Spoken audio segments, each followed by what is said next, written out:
যাই, আমার সারা শরীর কাঁপছে। হা করো। ওর মুখের সামনে খাবার তোলে। ওনার হয়েছেটা কি? আমাকে স্বেচ্ছায় খাইয়ে দিতে চাইছেন? কি হলো তাকে? এখান থেকে তাড়াতাড়ি যেতে পারলে বাঁচি। তাড়াতাড়ি হাত ধুয়ে সব কিছু গুছিয়ে নিলাম। ওয়াশরুম থেকে এসে দেখি মেঘলা দাঁড়িয়ে সব গুছিয়ে নিচ্ছে। গোছানো প্রায় শেষ। পেছন থেকে জড়িয়ে ধরে গলায় মুখ ডুবিয়ে দিলাম। গোছানো প্রায় শেষ, হঠাৎ কেউ একজন পেছন থেকে জড়িয়ে ধরলে চোখ বড় বড় হয়ে গেছে। পারফিউমের জন্য বুঝতে আর বাকি রইল না এটা আকাশ। ওনার মাথা ঠিক আছে? কি করছে আজ এসব? আমার সারা শরীর কাঁপছে। কিছু বলা বা করার শক্তি পাচ্ছি না, একচুল নড়তেও পারছি না। কথাগুলো গলায় আটকে আছে। বহু কষ্টে একটু আওয়াজ বের করলাম। তো কি করছেন আপনি? ছাড়ুন আমাকে। কেন ভালো লাগছে না আমার স্পর্শ? এবার গলার তিলটায় একটা গভীর কিস করলাম। অনেক দিনের ইচ্ছা ছিল, আগে এসব করলেও ইচ্ছেটা সত্যিই ছিল। আরও একটা কিস করলাম। এবার আমি সেন্সলেস হয়ে যাব নিশ্চিত। সারা শরীরে মনে হয় বৈদ্যুতিক শক লেগেছে। এটা ওনার আমাকে করা প্রথম কিস। কিন্তু এসব কেন করছেন আপনি? এই বুকে আগুন আর বাড়িয়ে তোলেন না, সেই আগুনে আপনিই পুড়ে ছাই হয়ে যাবেন। মেঘলা শুধু কেঁপে কেঁপে উঠছে। কথা বলছো না কেন? মুখ দিয়ে কথা বের হলে তো বলবো। মেঘলার পিঠ আমার বুকে লেগে আছে। এবার একটা হাত শাড়ির ভেতর দিয়ে খালি পেটে রাখলাম, হালকা চেপে ধরলাম। পেটে হাত রাখতেই বরফের মতো জমে গেছি। দম বন্ধ হয়ে আসছে। এখন মনে হচ্ছে মরেই যাব। কি হলো বলো? ভালো লাগে না আমার স্পর্শ? পেটে হাত বুলাচ্ছি আর হালকা হালকা চাপ দিচ্ছি। আমার নিঃশ্বাসও ভারী হয়ে আসছে। রাগ গিয়ে নেশা ভর করেছে মাথায়। চোখ বন্ধ করে ঘন ঘন নিঃশ্বাস নিচ্ছি। হাঁপানির রোগী হলাম নাকি? পেটে হাত বুলাচ্ছি আর গলার তিলটা ইচ্ছে মতো কিস করছি। এখন আমি নিজের মধ্যে নেই। মেঘলা শুধু বরফের মতো দাঁড়িয়ে কাঁপছে। নিজের দিকে ঘুরিয়ে নিলাম। এক হাত এখনো পেটে আর এক হাত গালে রেখে তাকিয়ে আছি মেঘলার দিকে। ঠোঁটগুলো প্রচণ্ড কাঁপছে। আস্তে আস্তে আমার ঠোঁটের একদম কাছে নিয়ে এলাম। ছুঁই ছুঁই করছে আমাদের ঠোঁট। দুজনের নিঃশ্বাস একে অপরের মুখে এসে লাগছে। হঠাৎ কি হলো জানি না, ওনাকে ধাক্কা দিয়ে সরিয়ে দিলাম। যেই ওর ঠোঁটে ঠোঁট ডুবাতে যাব তখনই ধাক্কা দিয়ে সরিয়ে দিল। রাগে আমি কাঁপছি। ওর কাছে গিয়ে চুলের মুঠি ধরে আমার বরাবর মুখ আনলাম। সহ্য হয় না আমার স্পর্শ। আমার স্পর্শ ভালো লাগবে কেন তোর?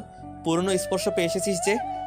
আমি এমন করতে চাইনি, কেন করেছি নিজেও বুঝতে পারছি না। কিন্তু উনি এসব কি বলছে? কিসের পুরনো স্পর্শের কথা বলছেন উনি? কি বলছেন এসব? বুঝতে পারছিস না তাই না? আরো শক্ত করে ধরলাম। উফ, লাগছে, ছাড়ুন। এসব কি বলছেন আপনি? আমারও লেগেছে যখন প্রথম সেই কথাগুলো শুনেছিলাম। প্রমাণগুলো আমার সামনে ছিল। কিসের কথা বলছেন আপনি? কিছু না, তুই আমার সামনে থেকে যা এখন। চলে এসেছি ওনার সামনে থেকে। কিসের কথা বলছেন উনি? কোন প্রমাণের কথা বলছেন? বাসায় চলে এসেছি, কিন্তু মাথায় একটা কথাই ঘুরছে। কি করেছি আমি? কি ভাবছি আর দু হাতে চোখ মুছছি। এত বাজে ব্যবহার করতে পারলো? মেঘলা চলে গেলে ইজি চেয়ারে বসে পড়লাম। ভালো লাগছে না কিছু। কি করব? গাড়ি নিয়ে বেরিয়ে এলাম অফিস থেকে। একটা নদীর কাছে এসে গাড়ি রাস্তায় রেখে নদীর পাড় ধরে হেঁটে একটু ভেতরে চলে এলাম। একটা গাছের নিচে বসে নদীর পানিতে ঢিল ছুটছি। মেঘলা যদি সত্যি কিছু করে থাকে, আমার মুখে এসব কথা শুনে ভয় পাওয়ার কথা, কিন্তু ও কিছু বুঝতেই পারিনি। এটা কি করে হতে পারে? ও কি অভিনয় করছে আমার সামনে? কিন্তু মানুষের চোখ মিথ্যা বলতে পারে না। ওর চোখে তখন ভয় নয় বিস্ময় ছিল।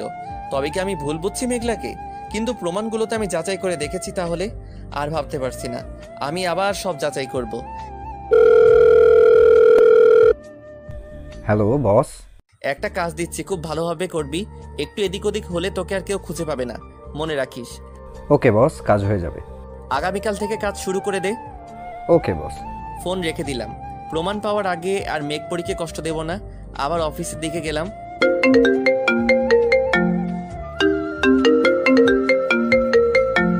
হ্যাঁ আপু বলো।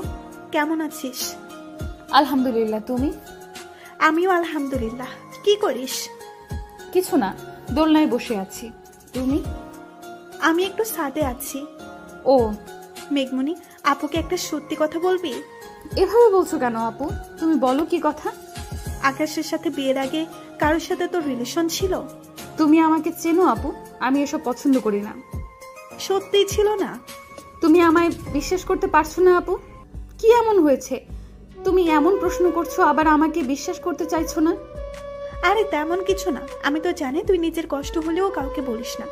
আমি আমার ভালোবাসার মানুষ নিয়ে সুখে আছি।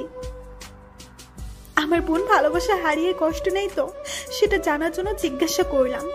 তোমার মতো যদি সবাই আমাকে ভালোবাসতো আপু। সবাই তোকে ভালোবাসে পাগলি। আপু, একটা কথা বলতে ভুলে গেছি। সজীব নামের একটা ছেলে, সব খুলে বললাম আপুকে। ওকে, ওর থেকে দূরে থাকার চেষ্টা করবি। ওকে আপু, এখন রাখছি, ভালো থাকিস। আল্লাহ হাফেজ। আল্লাহ হাফেজ। আজ আর কাজে মন বসাতে পারলাম না। কলেজে ওর ফ্রেন্ডদের ইনভাইট করে ভার্সিটি এসে লিজাকে ফোন দিলাম। কোথায় তুই? বকুলতলায়। তুই? গেটের সামনে। আশেপাশের ছেলেগুলো চাঁদের দিকে কেমন করে তাকিয়ে আছে। তুই বস, আমি আসছি। ওকে। চাঁদকে নিয়ে বকুলতলায় গেলাম। কেমন আছিস? এই তো, সাথে এই পিচ্চি পরি কে রে? ওর নামই চাঁদ। ওয়াও, এই পিচ্চি তো অনেক কিউট। আমি একদম পিছি না, ইন্টার প্রথম বর্ষে পড়ি। ও মা, গাল ফুলিয়ে আরো কিউট লাগছে। হয়েছে, তোর আর বলতে হবে না। সন্ধ্যায় বাসায় পার্টি আছে, চলে আসিস। না রিয়ার, তুই তো আব্বুকে চিনিস, যেতে দেবে না। আমি আঙ্কেলের সাথে কথা বলে এসেছি আসার সময়। আঙ্কেল রাজি হয়েছে। সত্যি? সত্যি। বিকেলের মধ্যে চলে আসবি। Okay baby. আরে মেঘলা, এখন এলে? সাথে কে? মেয়েটার দিকে তাকিয়ে কথা বন্ধ হয়ে গেল। এত সুন্দর, এত কিউট, একদম ছোট্ট পরি।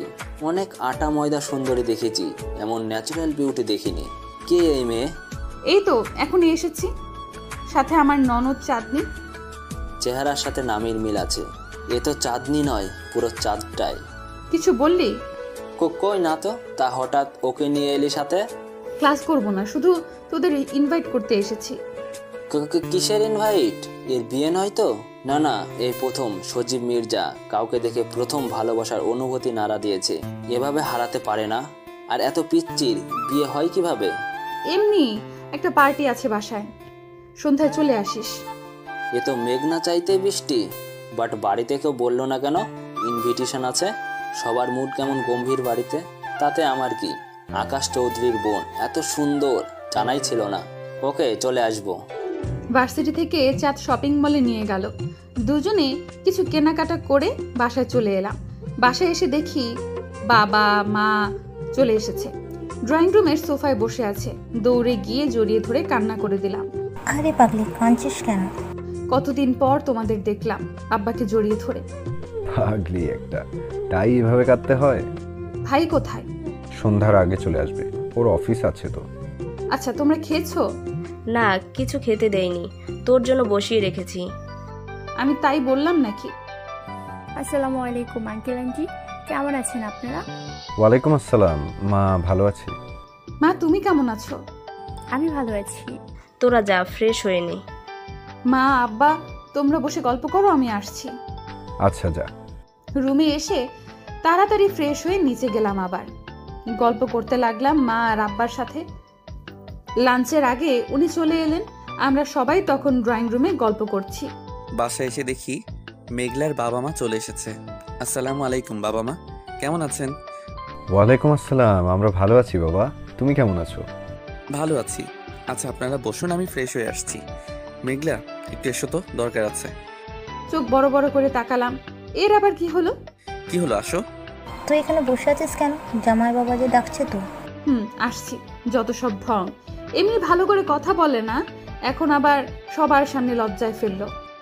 রুমে এসে ড্রেসিং টেবিলের সামনে দাঁড়িয়ে টাই খুলছি, আর মেঘলা দরজায় হেলান দিয়ে দাঁড়িয়ে আমার দিকে চোখ ছোট ছোট করে তাকিয়ে আছে। হোয়াট? আমাকে ডেকে আনলেন কেন? বাহ, বেশ ভালো। বাবা মাকে দেখে গলার স্বর চেঞ্জ হয়ে গেছে। কই? আমি জিজ্ঞেস করলাম ডাকলেন কেন? শার্টের বোতাম খুলতে খুলতে বললাম, ডেকে এনেছি যাতে তোমার মা বাবা মনে করে আমি তোমাকে চোখে হারাই। কত বড় বদমাশ লোক আপনি! একটা রাক্ষস, ডেভিল, জিরাফ, গন্ডার, হাতি, গরু, মহিষ, তেলাপোকা, টিকটিকি, অ্যানাকন্ডা, পচা ডিম, পচা আলু, পচা কুমড়া, 7 দিনের বাসি করলা তরকারি, আর কি অদ্ভুত সব কথা। না না, এগুলো তো গালি দিচ্ছে, তাও এমন অদ্ভুত। রাগ করার বদলে অবাক হয়ে তাকিয়ে আছি। এটা কি মেঘলা নাকি অন্য কেউ যে আমার সামনে কথা বলতে তোতলায়, সে আমাকে এসব বলছে? আমি শকড হয়ে গেছি। ওর সামনে এসে দাঁড়ালাম। আর কি? আর এখন মনে পড়ছে না। সব কিছুর একটা লিমিট আছে। আপনি আমার সাথে কি শুরু করেছেন? যা ইচ্ছা বলবেন, যা ইচ্ছা করবেন। আমি কি খেলনা পুতুল? যদি যোগ্য মনে না হয় বিয়ে কেন করেছেন? এত রাগ?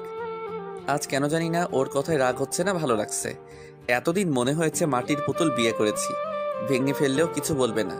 এমন মানুষ ভালো লাগে বলেন? আমার ইচ্ছে হয়েছে তাই করেছি। আবার ইচ্ছে হলে তাড়িয়েও দেবেন। আপনি তাড়িয়ে দিলে সমাজের কথা আর সহ্য করতে পারবো না আমি। মরা ছাড়া উপায় থাকবে না। মেঘলা শক্ত করে জড়িয়ে ধরলাম। ওকে হারানোর কথা ভাবতেও আমার দম বন্ধ হয়ে আসে।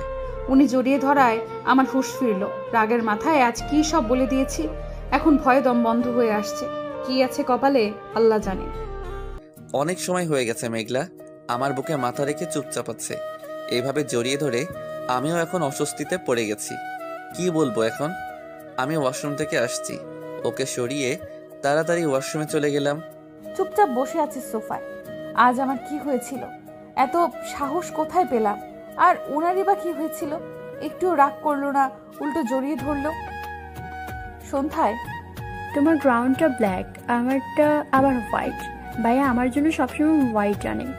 কারণ তোমাকে হোয়াইট ড্রেসে সবসময় এঞ্জেল লাগে, আর তোমার ভাইয়ার মনে হয় ব্ল্যাক হোয়াইট আর ব্লু কালার ছাড়া কোনো কালার চোখে পড়ে না। এখন তাড়াতাড়ি রেডি হও, আবার তোমার ভাইয়া রাগ করবে। আর ভাই আসবে কবে থেকে ভাইয়ের সাথে কথা বলি না, তাড়াতাড়ি করো না। মাহিন ভাইয়া আসবে কখন? আব্বা তো বলেছিল সন্ধ্যায় তাড়াতাড়ি চলে আসবে। ও জানি না মাহিন ভাইয়া কেন আমাকে সবসময় এড়িয়ে চলে। সবার সাথে কি সুন্দর করে কথা বলে, কিন্তু আমাকে দেখলেই সেখান থেকে চলে যায়। কি করেছি আমি? ওনার সাথে আমি খারাপ ব্যবহার করিনি তো কখনো, তাহলে এমন করে কেন? মাহিন ভাইয়াকে যে আমার অনেক ভালো লাগে। কি হলো চাঁদ? কিছু না। আমি আর চাঁদ রেডি হয়ে নিলাম। চাঁদ হিজাব? আরে ভাবি, আমরা তো বাড়িতেই আছি, হিজাব পরো না। কিন্তু কিছু হবে না, চলো। গার্ডেনে আছে সবাই, আমরাও সেদিকে গেলাম। গেস্ট সব প্রায় এসে পড়েছে। এই দুই মহারানীর এখনো আসার সময় হয়নি। সবাই জিজ্ঞেস করছে মিসেস চৌধুরী কোথায়। বাসার দিকে তাকাতেই আমি হাঁ করে আছি। মেঘলাকে কালো গাউনে এত সুন্দর লাগতে পারে আমি কল্পনাও করতে পারিনি। ব্ল্যাক গাউন, ব্ল্যাক ডায়মন্ডের জুয়েলারি, মুখে হালকা মেকআপ, চোখে গাঢ় কাজল, ঠোঁটে হালকা গোলাপি লিপস্টিক, লম্বা চুলগুলো ছেড়ে দেওয়া, চোখ ফেরানো দায়। চারটাকেও অ্যাঞ্জেল লাগছে সব সময়ের মতো। সামনে তাকাতেই আকাশের দিকে চোখ গেল। ব্লু শার্টের উপর black blazer, black pant, black শু, হাতে রিচড ওয়াচ। চুল হয়তো জেল দেয়নি, ঘন সিল্কি চুলগুলো হালকা উঠছে। কপালে কিছু পড়ে আছে। চুলগুলো হাত দিয়ে একবার পেছনে দিল। সত্যি প্রত্যেক মেয়ের স্বপ্নের রাজকুমার হয়তো আকাশের মতোই। আমি সত্যিই লাকি, তাই এমন হাজবেন্ড পেয়েছি। ভালোবাসা না হয় নাই পেলাম, সবার ভাগ্যে তো আর ভালোবাসা থাকে না। কি হলো ভাবি, দাঁড়িয়ে গেলে কেন? চলো। চলো। চোখ সরিয়ে নিলাম ওর থেকে, আবার গেস্টদের সাথে কথা বলতে শুরু করলাম। আব্বা আম্মার কাছে গেলাম, তাদেরও চেনা যাচ্ছে না। আব্বা দামি শার্ট প্যান্ট ব্লেজার পরেছে, মা আর আমার শাশুড়ি মা একই শাড়ি পরেছে, শুধু কালার ভিন্ন। গেস্টদের সাথে কথা বলছে সবাই। সবাই পেছনে তাকিয়ে দেখি ভাই আর উনি দাঁড়িয়ে আছে। ভাইকে জড়িয়ে ধরলাম। ভাই কেমন আছিস পেতনি? তোর সাথে ঝগড়া না করে ভালো থাকতে পারি নাকি? তুই কেমন আছিস? তোর চুল না ছিঁড়ে রিমোট নিয়ে মারামারি না করে কেমন থাকতে পারি? তোকে ছাড়া বাড়িতে ভালো লাগে না রে পেতনি, তাই এই বাড়িতে বেশি থাকি না। এখন ফ্রি থাকলে ফ্রেন্ডের সাথে আড্ডা দেই। ভাইয়ের সাথে আমার ভালোবাসার থেকে মারামারির সম্পর্ক বেশি। জানি জানি কেমন ভালো লাগে না। এতদিনে একবার কেউ দেখতে এসেছিস, বাড়ি থেকে তাড়িয়ে বেঁচে গেছিস। এখন পৃথিবী থেকে বিদায় নিলে সবাই বেঁচে যায়। মেঘলা, এসব কেমন কথা মেঘ? নতুন চাকরির ছুটি পাওয়া কি যায়? আকাশ আমার দিকে এমন করে তাকিয়ে আছে যেন চোখ দিয়ে গিলে নেবে। মাহিন ভাইয়ের কাজ অনেক হ্যান্ডসাম লাগছে। ড্রেসও আমার সাথে মিলিয়ে গেছে। White shirt, white pant, white blazer. Dress up পুরো ভাইয়ের মতোই, শুধু কালার চেঞ্জ। কিন্তু আমায় যেন দেখতে পাইনি এমন ভান করছে। পিচ্চিটাকে আজকেও পরীর মতো লাগছে, পুরো হোয়াইট অ্যাঞ্জেল। এভাবে কেন দেখাও পিচ্চি? আমার মন যে পাথর দিয়ে তৈরি নয়, কতক্ষণ শক্ত করে রাখবো? আমি যে তোমার যোগ্য নয়। তুমি বড়লোক বাবা আর ভাইয়ের আদুরে দুলালি, সেখানে আমি গরিব বাবার একটা ছোট চাকরি করা ছেলে। তোমার ভাই কোনোদিনও মেনে নেবে না, বরং আমার বোনের সংসারে অশান্তি হবে, যা আমি কোনোদিনও হতে দেব না। কেমন আছেন আন্টি? হ্যাঁ বাবা ভালো, তুমি কেমন আছো?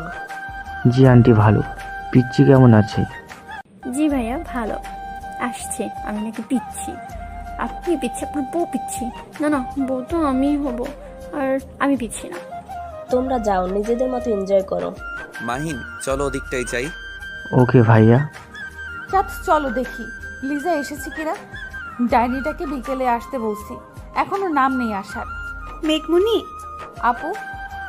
হাই চাঁদ। হাই ভাইয়া। সজীব তুই? তুই সজীবকে চিনিস? ও আর আমি একসাথেই পড়ি। তুমি ওকে চেনো? রবিনের ছোট ভাই সজীব, আমার দেবর। ও আরে মিসেস মির্জা যে, তা মিস্টার রবিন মির্জা কোথায়?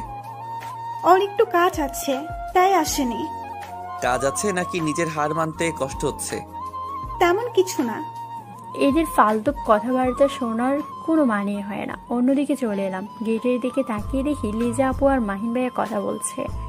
কেমন আছো লিজা? আমি ভালো আছি ভাইয়া, আপনি কেমন আছেন? ভালো। তোমাকে মনে হয় মেয়ে।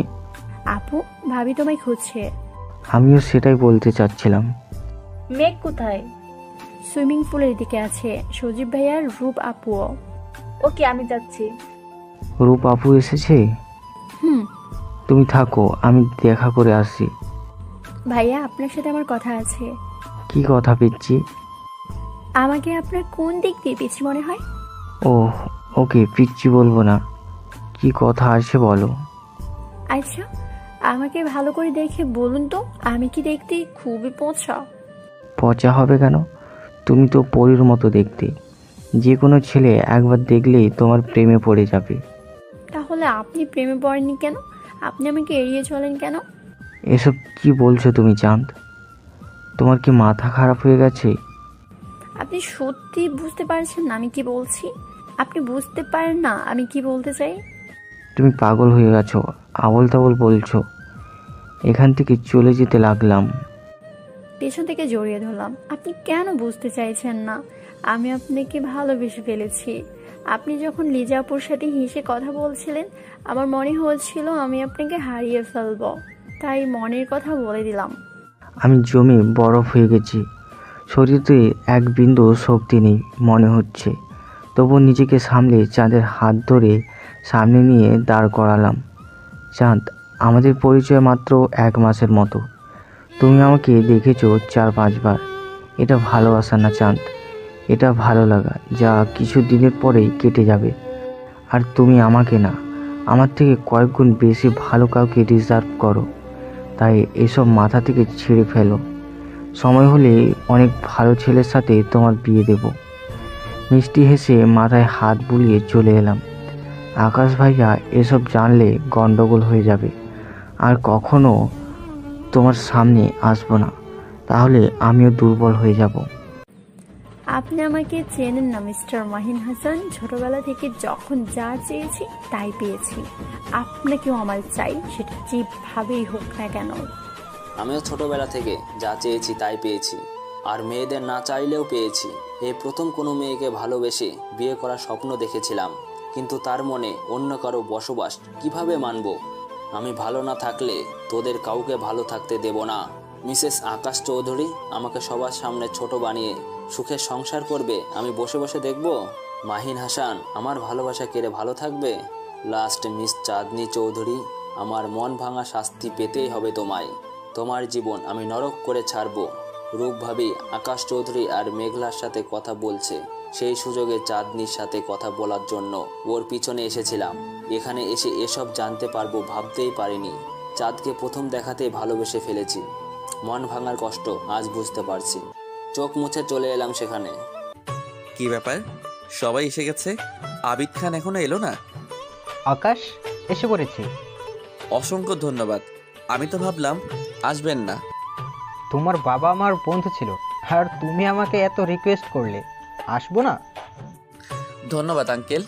মেঘলা এদিকে এসো। রূপাপু, লিজা আর আমি গল্প করছিলাম, তখন উনি ডাকলেন। পেছনে ফিরে আমার চোখ কপালে অস্পষ্ট স্বরে বলে উঠলাম, মামা। আবিদ আঙ্কেল, এ হচ্ছে আমার ওয়াইফ মেঘলামণি, আর মেঘলা উনি আমার বাবার বন্ধু মিস্টার আবিদ খান। আবিদ খান নামটা শুনে পেছনে ফিরলাম। আজ 3 বছর পরে এই মুখটা দেখলাম। কত শুকিয়ে গেছে, চেহারায় সে রাগী ভাব নেই। আর চিৎকার করে বলতে ইচ্ছে করছে, তোমাকে কষ্ট দিয়ে আমিও ভালো নেই বাবা। মেঘলা, একটু শোন। মাহিন বলছে ওর কাজ পড়ে গেছে, চলে যাবে, তাই মেঘলাকে বলতে এসেছিলাম। এখানে এসে মুখটা দেখবো কল্পনাও করতে পারিনি। 25টা বছর পর এই মুখটা দেখলাম। চুল দাড়ি পেকেছে, গায়ের চামড়া কুচকুচে গেছে, চেহারায় সেই রাগী মানুষের ছাপটা নেই। কত পরিবর্তন হয়ে গেছে ভাইয়া। ভাইয়া আবিদা, রূপ। গার্ডেনে যে যার মতো এনজয় করছে। বাবা, মা, মামা, আকাশের মা আর রূপাপু বাসায় ড্রয়িং রুমে কথা বলছে। ভাইয়ের আর যাওয়া হয়নি। গার্ডেনের একপাশে চুপচাপ দাঁড়িয়ে আছে। আকাশ গেস্টদের সামলাচ্ছে। আমি আর লিজা দাঁড়িয়ে সব দেখছি। আব্বার মতো ভুল আমি করব না। মা হয়তো খুশি ছিল আব্বাকে পেয়ে, কিন্তু প্রতিনিয়ত কষ্ট পেত তার পরিবারের জন্য। আড়ালে অনেক কাঁদত। আমি চাই না চাঁদ, আমার 1 মাসের ভালোবাসার জন্য তুমি তোমার পরিবারের 17 বছরের ভালোবাসা ফেলে এসো। আমাকে তুমি একসময় ঠিকই ভুলে যাবে। আকাশের দিকে তাকিয়ে একটা দীর্ঘ শ্বাস ছাড়লাম। গরিবের জন্য ভালোবাসা বিলাসিতা ছাড়া কিছু না। কি করছেন মাহিন? মাহিন? মাহিন ভাইয়া থেকে সোজা মাহিন? আমি তোমার থেকে 4 বছরের বড়, তুমি আমাকে নাম ধরে রাখছো। নিজের জামাইকে কেউ ভাইয়া বলে?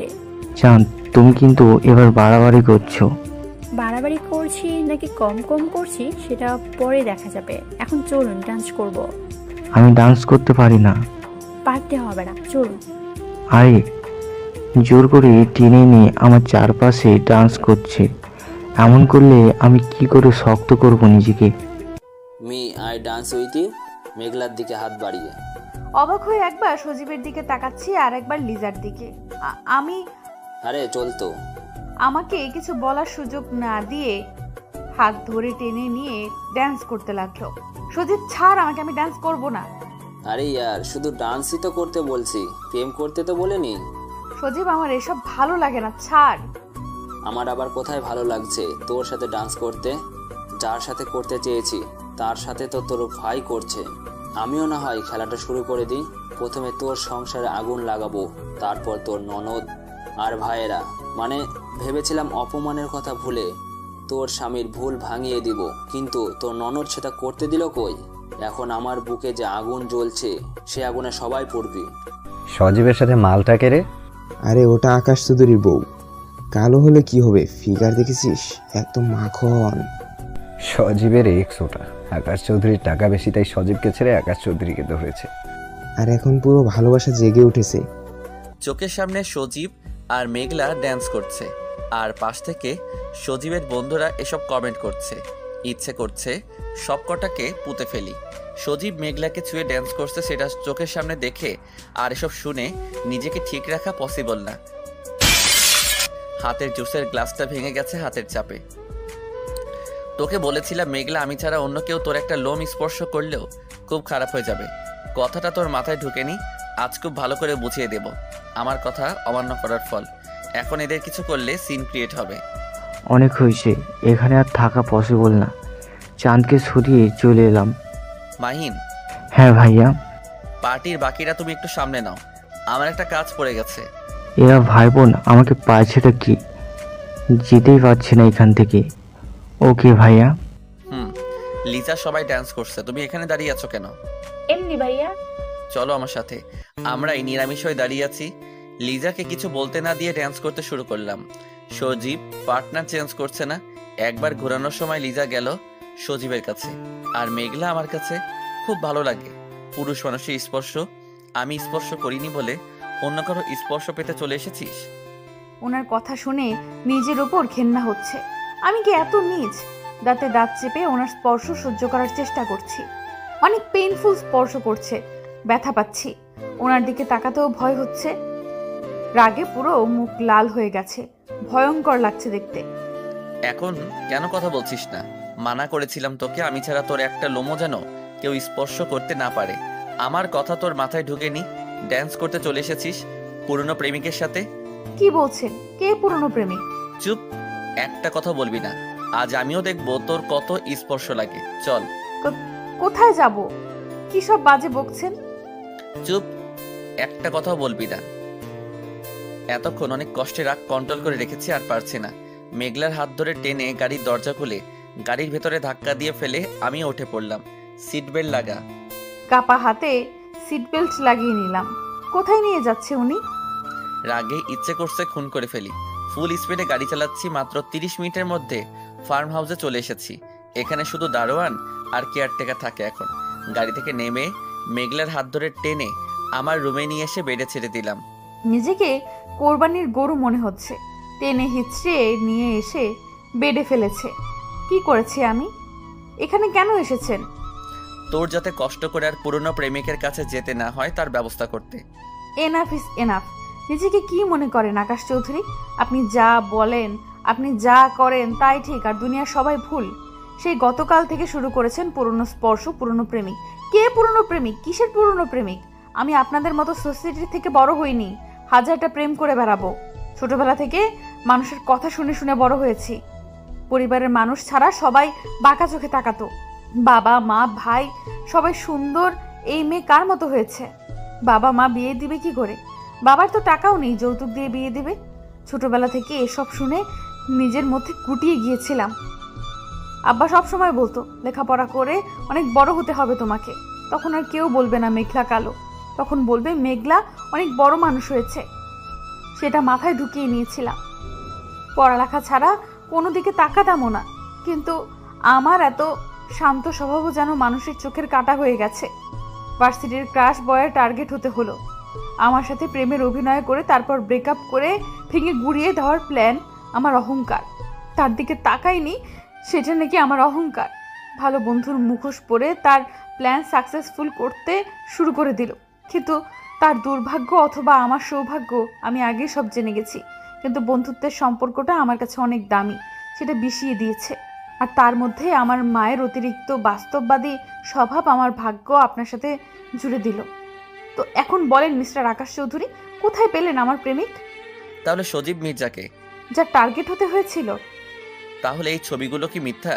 এগুলো তো এডিট করা যায় না। আমি যাচাই করে দেখেছি। ফোনে আমার আর সজীবের অনেক ছবি। কখনো সজীব আমাকে ফুচকা খাইয়ে দিচ্ছে, আমি ওকে দিচ্ছি। পার্কে বসে বাদাম খাচ্ছি, পাশাপাশি হাঁটছি। লাস্ট ছবি গতকাল আমি পড়ে যাচ্ছিলাম আর সজীব আমার কোমর ধরে আটকেছে সেটা। কিন্তু একটা ছবিতেও লিজা নেই। কিন্তু এই প্রত্যেকটা সময়ে লিজা আমাদের সাথে ছিল। সজীব লিজাকেও খাইয়ে দিয়েছে। ছবিগুলো দেখলে যে কেউ বলবে আমরা প্রেমিক প্রেমিকা, এমন অ্যাঙ্গেলে তোলা। এগুলো মিথ্যা? প্রত্যেকটা ছবি সত্যি। আমার কাছেও কিছু ছবি আছে, সেগুলো দেখুন। এই ছবিগুলোতে সজীব, মেঘলা আর লিজা। প্রত্যেকটা সময় লিজা আছে।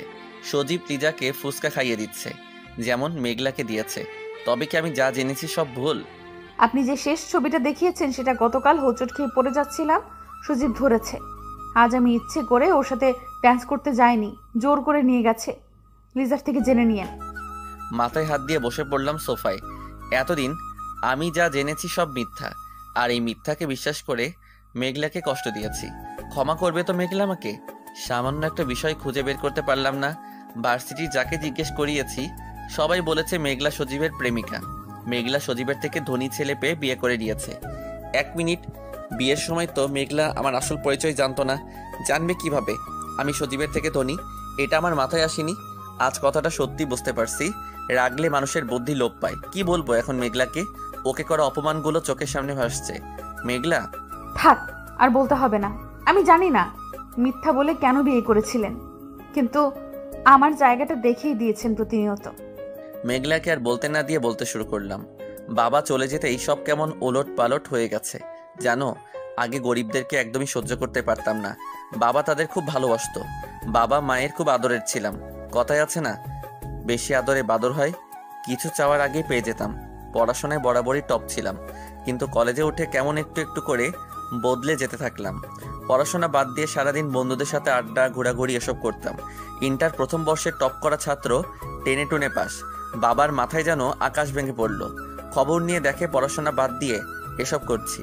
লন্ডন পাঠানোর সব ব্যবস্থা করে ফেললো। আমি যাব না। বাড়ি থেকে বের হয়ে গেলাম। বাবা গার্ড দিয়ে তুলে আনলেন, জোর করে পাঠিয়ে দিলেন লন্ডন।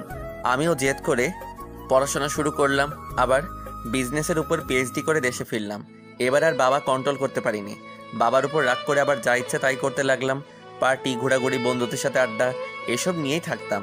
একদিন আমার বন্ধু বিজয়ের বাড়ি গিয়ে প্রথম দেখি রূপকে, বিজয়ের ছোট বোন বেলির বান্ধবী। রূপ আপু? রূপ ভালো লেগে গিয়েছিল প্রথম দেখেই। তা রূপেরও হয়তো ভালো লেগেছিল আমায়। কথা বলতে বলতে একসময় প্রপোজ করলাম, রাজিও হয়ে গেল। শুরু হলো আমাদের প্রেম। রূপ যা চাইতো চাওয়ার সাথে সাথে পেয়ে যেত। শপিং যেতে চাইলে ক্রেডিট কার্ড দিয়ে দিতাম, সব ঠিকঠাকই চলছিল। হঠাৎ বাবার মৃত্যু সব পাল্টে দিল। বাবা মারা যাওয়ার পরদিন একজন ফোন দিয়ে বলল রূপ নাকি রেস্টুরেন্টে রবিন মির্জার সাথে ডেটিং করছে। সেখানে গিয়ে দেখি হাত ধরে বসে আছে দুজন। রবিনকে কলার ধরে তুলে থাপ্পড় দিতে গেলে রূপ হাত ধরে ফেলে। আমি চৌধুরী বাড়ির যোগ্য উত্তরাধিকারী হতে পারিনি, বাবার টাকায় ফোটানি করতাম। বাবা নেই এখন, আমার 2 টাকার দামও নেই। এমন অনেক কথা শোনায় আমাকে হয় ভরা রেস্টুরেন্টে। সবাই দাঁড়িয়ে দাঁড়িয়ে মজা দেখছিল। 3 দিন আগে যে আকাশ চৌধুরীর নাম শুনলে মাথা তোলার সাহস হতো না, সেদিন সে আকাশ চৌধুরীর উপর সবাই হেসেছে। মা গিয়েছিল রূপের সাথে কথা বলতে, তাকেও অপমান করেছে। ঘুরে দাঁড়ালাম আবার, এখন আর সে অহংকারী আকাশ চৌধুরী নেই। সময় বুঝিয়ে দিয়েছে ধনী হতে সময় লাগে, রাস্তায় নামতে সময় লাগে না। এখন বাবার মতোই ভালোবাসি গরিবদের, কিন্তু প্রতিশোধের আগুন বুকে দাউ দাউ করে জ্বলছিল। নিজের অপমান মেনে নিলেও জীবনের সবচেয়ে মূল্যবান আপন মানুষ মায়ের অপমান কিভাবে মেনে নিব? উনি রূপাপুকে ভালোবাসতো, চোখের পানি বাদ মানছে না এসব শুনে।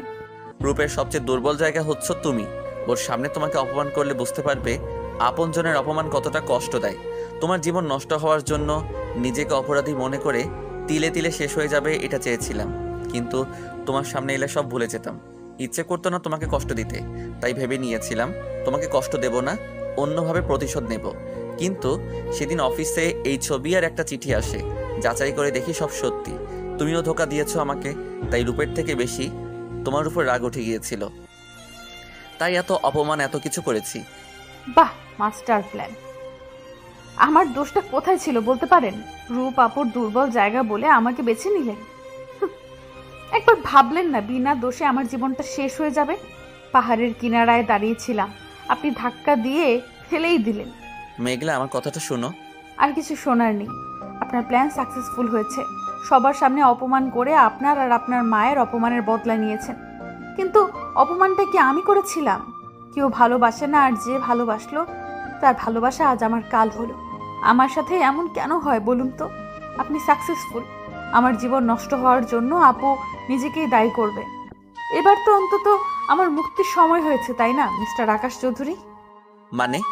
কিছু না, আমি একটু একা থাকতে চাই প্লিজ। মেঘলা, আমার কথাটা আপনি শুনতে পাননি? আমি একটু একা থাকতে চাই, লিভ মি অ্যালোন। এখনো রেগে আছে, কিছু বলে লাভ নেই। মাথা ঠান্ডা হোক, তারপর বুঝিয়ে বলবো। চুপচাপ বেরিয়ে এসে ছাদে চলে এলাম। এখন সামনে পেলে ওই কুত্তার বাচ্চা সজীবকে মেরে পুঁতে রেখে দিতাম। এটা তো এর ভাইয়ের থেকেও ইবলিস। ওনার কাছে আমি শুধু প্রতিশোধ নেওয়ার গুটি মাত্র। উনি আপুকে ভালোবাসে, সত্যি আপুর মতো মেয়ে ওনার যোগ্য, কিন্তু আমি তো যেমন ছিলাম খুশি ছিলাম। আমার জীবনটা নিয়ে কেন খেললেন? কেন? চিৎকার করে কেঁদেও মন ভরছে না। ওনার তো আমার প্রয়োজন শেষ, এখন তাড়িয়ে দিলে আমি কোথায় যাব? বাবা মার কাছে? কিন্তু সবাই কি বলবে? মনে হচ্ছে চারদিক থেকে মানুষ আমাকে দেখে নাক কুচকাচ্ছে, নানা রকম কথা শোনাচ্ছে। এই দেখেছো, বাপটা এত কষ্ট করে বিয়ে দিয়েছে, স্বামীর ঘর করতে পারলো না, ঠিক বাবার ঘরে এসে উঠেছে। অমন সুন্দর রাজপুত্রের মতো ছেলে এমন কালির পুতুল বিয়ে কেন করেছিল সেটাই আমি বুঝতে পারছি না। আরে এসব বড়লোকদের ছেলের ফুর্তি করতে মন চেয়েছে, করেছে, এখন মন ভরে গেছে, ছেড়ে দিয়েছে। আবার বাপটার ঘরে বোঝা হয়ে ফিরেছে। বাপার কয়দিন, ঘাড়ে তো উঠেছে ভাইয়ের। আমার তো মাহিমের উপর মায় হয়। কে মেয়ে দেবে এমন ছেলেকে যার ঘরে ডিভোর্সি বোন আছে? ছেলেটার জীবন নষ্ট হয়ে যাবে এই অপয়া মেয়েটার জন্য। একে তো কালির ড্রাম, তার উপরে এখন আবার ডিভোর্সি, আবার বিয়েও দিতে পারবে না। চুপ করো তোমরা, আমি আর নিতে পারছি না। চারদিকে তাকিয়ে দেখি কেউ নেই। আমি তো রুমে বসে আছি, এখানে কেউ নেই। তাহলে এই কথাগুলো, হ্যাঁ এই কথাগুলো আমাকে শুনতে হবে প্রতি মুহূর্তে। না না, আমি আর এসব শুনতে পারবো না। কি করব এখন? আমি কেমন পাগল পাগল লাগছে। কিছু একটা করতে হবে, কিন্তু কি করব? একা কোথাও চলে যেতেও পারবো না। রাস্তার মানুষরূপী পশুগুলো খাবলে খুচলে খাবে। কি করব এখন আমি? হ্যাঁ পেয়েছি, আর কারো কথা শুনতে হবে না। চিরমুক্তির পর দরজা অফ করে দিলাম। ফার্স্ট এড বক্স খুঁজতে লাগলাম পাগলের মতো। এই তো পেয়ে গেছি, কতগুলো মেডিসিন পেয়ে গেলাম। কিসের মেডিসিন জানি না, কয়েক পাতে মেডিসিন খেয়ে নিলাম, তাও শান্তি হচ্ছে না, পাগল পাগল লাগছে। টেবিলের উপর রাখা গ্লাস ভেঙে হাতে নিলাম, হাতের শিরায় একটা টান দিলাম, গড়গড় করে রক্ত বের হচ্ছে। আমিও চুপচাপ তাকিয়ে দেখছি। চাই না। এভাবে কেন বলছো ভাইয়া? আমি বুঝতে পেরেছি রে, আমি ভুল করেছি। তুই তো বলেছিলি তুই মাহিদকে ভালোবাসিস, আমি তোকে ওর থেকে কেড়ে নিতে চেয়েছি। আয়শা আমার আদরের বোনটাকে তো নিজে দেখে বিয়ে দিয়েছিলাম। যৌতুকের জন্য এত অত্যাচার সহ্য করেছে, তবুও আমাকে কখনো কিছু জানায়নি। শেষে আমার বোনটাকে মেরেই ফেললো। তোর পালিয়ে যাওয়ার 1 বছর পর আয়শার মৃত্যুর খবর আসে। ছোট একটা ছেলে রেখে চলে গেছে আমার বোনটা। তখনও আমি আমার ভুল বুঝতে পারিনি। আমার মেয়েটাও পালিয়ে গেল, আমাকে জানালো না সে কাউকে চায়। রেগে যা নয় তাই বলে বের করে দিলাম মেয়েটাকেও। আমি না ভালো ভাই হতে পেরেছি, না ভালো বাবা। আমাকে মাফ করে দাও বাবা, আমি ভেবেছিলাম ফুপের মতো আমাকেও মেনে নিবে না। মাফ করে দাও আমাকে। আমাকে তোরা মাফ করে দে, আমি আমার ভুল বুঝতে পারছি। সবসময় বড়রা ঠিক হয় না, কখনো কখনো ভুলও হয়, আর ছোটরাও ঠিক হয়। আজ থেকে আর নিজেকে অপরাধী মনে হবে না। এই বুকে মাথা রেখে 25টা বছর ঘুমিয়েছ, প্রতিটা রাত গভীর হলে চোখে পানি ফেলেছ। এই বুকে মনে করেছো আমি জানি না? আমিও না জানার অভিনয় করে থাকতাম, কারণ আমার যে কিছুই করা ছিল না। আজ থেকে অপরাধবোধ আমাকে কুরে কুরে খাবে না। চোখের পানি মুছে দিলাম। মাহিদ ভাই মাফ করবে না আমাকে? কি বলেছেন ভাইয়া? আমরা ছোট, ভুল আমরা করেছি, আমাদের মাফ করে দিন। এই মেঘ পড়ি, কথা বলো না। হাতের রক্তে ফ্লোর ভেসে গেছে। রুমাল দিয়ে হাত পেঁচিয়ে দিলাম। শরীর কেমন ঠান্ডা হয়ে আসছে। কি করব এখন আমি? সব আমার জন্য হয়েছে। ওর কিছু হলে আমি কিভাবে থাকবো? আমি কিভাবে বাঁচবো? এই মেঘ পড়ি, কথা বলো না। তাড়াতাড়ি কোলে করে গাড়ির ব্যাক সিটে শুইয়ে দিয়ে গাড়ি স্টার্ট দিলাম। হাত পা প্রচণ্ড কাঁপছে। কোনো রকমে দ্রুত হাসপাতালে পৌঁছে কোলে তুলে ভিতরে নিলাম। ডক্টর প্লিজ ওকে বাঁচান, ওর কিছু হলে আমি বাঁচতে পারবো না। নার্স, ওনাকে ইমার্জেন্সি নিয়ে যান। প্লিজ ডক্টর ওকে বাঁচান, যত টাকা লাগে আমি দেব। মিস্টার আকাশ চৌধুরী, টাকা দিয়ে সব হয় না, আল্লাহকে ডাকুন, আমি আমার সর্বোচ্চ চেষ্টা করব। ডক্টর ভিতরে চলে গেলে হাসপাতালের দেয়াল ঘেঁষে নিচে বসে পড়লাম। মেঘ পড়ি, কেন এমন করলে? কেন? একটাবার আমার কথা শুনতে। চাঁদকে একটা ফোন দিলাম। হ্যাঁ ভাইয়া বলো। কোথায় তুই আর ভাবি? কোথায়? পার্টি শেষ হয়ে গেছে, সবাই চলে গেছে। চাঁদ, কি হয়েছে ভাইয়া? তোর গলাটা এমন শোনাচ্ছে কেন? তুই কাঁদছিস কেন? চাঁদ, আমার মেঘ পড়ি। ভাবি কি হয়েছে ভাইয়া? দেখ ভাইয়া ভয় করছে, বল ভাবি কি হয়েছে? কি হয়েছে মেঘের? জানি না ভাইয়া, ফোনে কেড়ে যাচ্ছে, কিছু বলতেই পারছে না। হ্যালো ভাইয়া, মেঘের কি হয়েছে? কোথায় আপনারা? সাভার এনা মেডিকেল কলেজ হাসপাতালে। হাসপাতালে? কি হয়েছে আমার বোনের? হ্যালো ভাইয়া, কি হয়েছে ভাইয়া? আমাদের এখনই সবার যেতে হবে। আমার বোনের কিছু একটা হয়েছে। বাসার ভেতরে গেলাম। মা চলো, আমাদের যেতে হবে। কোথায় যাব? কিছু বুঝতে পারছি না ভাইয়া। ফোন দিয়ে বললো ও নাকি হাসপাতালে, আর কিছু বলেনি। হাসপাতাল? এখন কথা বলার সময় নেই, তাড়াতাড়ি চলো। সবাইকে নিয়ে হাসপাতালের দিকে রওনা দিলাম। রাস্তা যেন শেষই হচ্ছে না। ডক্টর, মেঘলা কেমন আছে? ও ঠিক হয়ে যাবে তো? দেখুন, ওনার অবস্থা বেশি ভালো না, অনেক রক্ত বের হয়ে গেছে, আর উনি অনেকগুলো মেডিসিনও খেয়ে নিয়েছে। তাড়াতাড়ি এ পজিটিভ রক্তের ব্যবস্থা করুন। ডক্টর চলে গেল। দাঁড়িয়ে থাকার শক্তি পাচ্ছি না, ফ্লোরে বসে পড়লাম। মেঘ পড়ি, তুই এটা আমার সাথে করতে পারিস না। একটা ভুলের শাস্তি সারা জীবনের জন্য দিস না। ভাইয়া, ডক্টরের সব কথা আমরা শুনেছি। আব্বা মা এসব শুনে ফ্লোরে বসে পড়েছে। মামা তাদের সামলানোর চেষ্টা করছে। মাহিনী, সবকিছুর জন্য আমি দায়ী। হ্যাঁ তুমি দায়ী। তোমার শত্রুতা আমার সাথে ছিল। আমার নিষ্পাপ বোনটাকে কেন মাঝে এনেছিলে আকাশ? দোষটা কি শুধু আমার ছিল আকাশ? তুমি কি সত্যি আমাকে কোনোদিন ভালোবেসেছিলে যে ছেড়ে যাওয়ার জন্য এভাবে শাস্তি দিলে? তুই এসব কি বলছিস রূপ? আমি ঠিক বলছি বাবা। আজ আমার জন্য আমার মেঘমণিটা জীবন আর মৃত্যুর সাথে লড়ছে। এই আকাশ চৌধুরী আমার উপর প্রতিশোধ নিতে আমার মেঘমণিকে বেছে নিয়েছে। আকাশ ভাইয়ার কাঁধে রাখা হাতটা আপনা আপনি পড়ে গেল। আপু, এসব কি বলছো তুমি? আকাশের সাথে আমার 2 বছরের পরিচয় ছিল। আকাশের বাবার মৃত্যুর পর আমি রবিনকে বিয়ে করি। সেটা প্রতিশোধ নিতে আকাশ মেঘমণিকে বিয়ে করেছে, কারণ আমি মেঘমণিকে অনেক ভালোবাসি। সেটা আকাশ জানে। আকাশ, একটা সত্যি কথা বলো তো, কোনোদিন আমাকে ভালোবেসেছিলে? তোমার সাথে একটু ঘুরতে যেতে চাইলে বলতে, ফ্রেন্ডের সাথে ট্যুরে যাচ্ছি, শপিং এ যেতে চাইলে ক্রেডিট কার্ড ধরিয়ে দিতে, অসুস্থ হলে কোনোদিন একটা ফোন দিয়ে জিজ্ঞাসা করেছো কেমন আছি?